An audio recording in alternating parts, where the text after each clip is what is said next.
Saudara-saudara yang kekasih di dalam nama Tuhan Yesus Kristus, Shalom Aleichem Bishem Hamashiach. Ketemu dengan Romo lagi di Suara Padang Gurun dalam Menata Kalbu. Tema pada saat ini masih terkait dengan yang kemarin, yaitu masih tentang pertobatan. Saudara, sebagaimana kita ketahui bahwa di dalam kehidupan kita manusia, normalnya itu adalah berbuat baik. Normalnya itu laku suci. Normalnya itu selalu mengedepankan kehidupan yang merefleksikan hidup Allah. Terjadinya manusia berbuat dosa dan jatuh di dalam keberdosaan yang sangat dalam ini karena menggunakan kehendak bebas secara salah. Nah, kehendak bebas yang secara salah yang kita lakukan itulah yang menjadikan kita terputus dari sang hidup, terputus dari sang suci, terputus dari sang sempurna, terputus dari sang moralis baik. Sehingga kehidupan manusia itu cenderung melakukan perbuatan-perbuatan yang bertentangan dari sang Khalik. Merasa sesuatu yang terpisah. Jika manusia yang mengalami keberdosaan ini membenci dosa-dosa yang ada di dalam dirinya, maka orang itu akan berhenti berbuat dosa dan mengakuinya semua di hadapan Allah. Dampak dari pengakuan dan niatan untuk berhenti dalam dosa ini akan mendapatkan pengampunan dari Allah. Berarti kalau demikian, Allah itu menginginkan kita kembali kepada tatanan yang telah ditetapkan dari semula oleh Allah, yaitu manusia itu suci, manusia itu sempurna, manusia itu laku baik di dalam hidupnya. Artinya apa?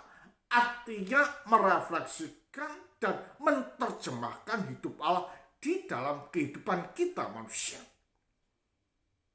Nah, karena itulah manusia dikatakan sebagai gambar Allah. Artinya mempunyai kemampuan untuk sampai pada puncak, yaitu menjadi seperti Allah. Atau dapat dikatakan menjadi Kristus kecil, atau juga dikatakan mencapai teosis. Nah, dasar inilah saudara yang mendasari dan Nasibi Iskak dari Syria dalam khotbahnya mengatakan demikian. Barang siapa membenci dosa-dosanya akan berhenti berbuat dosa. Ya, dengan sendirinya. Membenci dosa, menyingkirkan dosa, dan membuang perbuatan-perbuatan amoral di dalam dirinya. Ya? Dan siapa yang mengakuinya, mereka akan menerima pengampunan. Jadi Allah itu adalah Allah yang maha pengasih dan penyayang terhadap manusia. Mengapa demikian? Karena manusia ini adalah biji mata Allah dan dapat dikatakan sebagai gambar dan rupa Allah. Jadi selalu mengharapkan manusia itu berbalik kepadanya, bertobat dan merefleksikan hidup Allah di dalam hidupnya. Seorang tidak bisa meninggalkan kebiasaan dosa jika ia tidak mengupayakan perlawanan terhadap dosanya.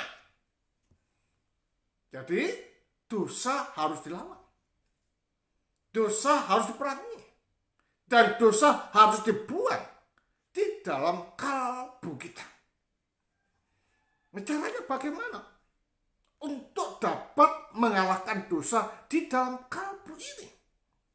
Berperang dan minta tuntunan Roh untuk menerangi dan memberikan kekuatan bagi kita melawan dosa. Disinilah sakramen itu sangat penting, saudara, di dalam kehidupan kita. Makanya di dalam para bapak kita mengatakan bahwa orang ortodok without sacrament in their life is not ortodok anymore. Jadi ortodok atau Kristen awal menekankan di dalam kehidupan kita bahwa sakramen itu mempunyai peran penting. Dapat menguatkan, dapat menopang, dan dapat membentuk perilaku di dalam kehidupan kita. Karena apa? Itu bukan lambang, tetapi itu the real body of Christ. Jadi dapat mempengaruhi dan dapat membentuk perilaku, sikap, dan tindakan kita. Nah, kalau kita sudah masuk di sana, maka Allah itu akan menuntun dan kita akan kuat untuk menentang dan menghancurkan dosa yang bercokol di dalam kalbu dan nus kita. Ya, ia juga tidak dapat menerima pengampunan dosa-dosa tanpa pengakuan dosa. Jadi kalau demikian pengampunan dan lain sebagainya itu akan merembat atau merembes dan masuk di dalam kehidupan kita itu melalui pengakuan dosa. Nah, makanya sakramen pengakuan dosa dikatakan oleh para bapak kita sebagai baptisan kedua. Membersihkan kita lagi. Sebab pengakuan dosa adalah pelopor dari kerendahan hati yang sejati. Apa dikatakan sini? Sebab pengakuan dosa adalah pelopor dari kerendahan hati yang sejati. Artinya mau mengakui bahwa I'm wrong, I'm the sinner. It's not worthy in front of God and need to be repentant in front of Him. Jadi kalau demikian, pengakuan dosa itu perlu di dalam kehidupan kita untuk mendapatkan pengampunan dari Sang Kalik. Juga dikatakan oleh Nikitokopulos dari Gunung Athos, ketika engkau tiba-tiba jatuh ke dalam dosa, jangan menjadi pengecut dan jangan memikirkan diri sendiri dengan mengatakan bagaimana aku membiarkan ini terjadi. Jadi jangan kita takut dan mengatakan bagaimana ini terjadi dalam diriku. Nah, kita ingat bahwa kita ini orang dosa, saudara. Meskipun secara prinsip ketika kita dibaptis telah diselamatkan, tetapi kita sedang masuk di dalam dunia yang penuh dengan kotoran dan kejahatan. Kita ditarik di sana. Nah, saat kita ditarik dan jatuh dalam dosa, bangkitlah, bangkitlah, bangkitlah. Supaya kita tidak masuk terus-menerus dan berlarut-larut dalam kubangan dosa. Dan itu adalah suara pendapat diri yang sombong. Sebaliknya, merendahkan dirimu dan arahkan mata rohanimu kepada Tuhan. Jadi jangan tanya. Tetapi ketika kita jatuh, kita fokuskan hidup kita kepada Allah. Dan memohon supaya Allah itu menuntun, membimbing, dan memberikan inspirasi, penerangan, membawa hidup kita di dalam lautan kasih ilahi. Nah, disitulah kita akan mendapatkan rahmat yang memadamkan, yang mencerahkan di dalam kehidupan kita. Ya.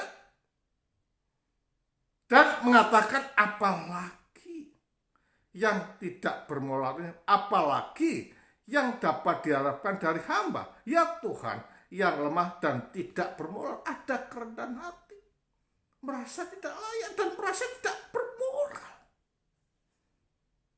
Jadi not to be arrogant, pride of yourself, but just ask God to send His Spirit in His energy to control our life. Sehingga dengan demikian kita dapat hidup sebagaimana Allah hidup, berpikir sebagaimana Allah berpikir, berkata sebagaimana Allah berkata, bertindak sebagaimana Allah itu bertindak. Kehidupan orang Kristen itu tidak semudah membalikkan telapak tangan.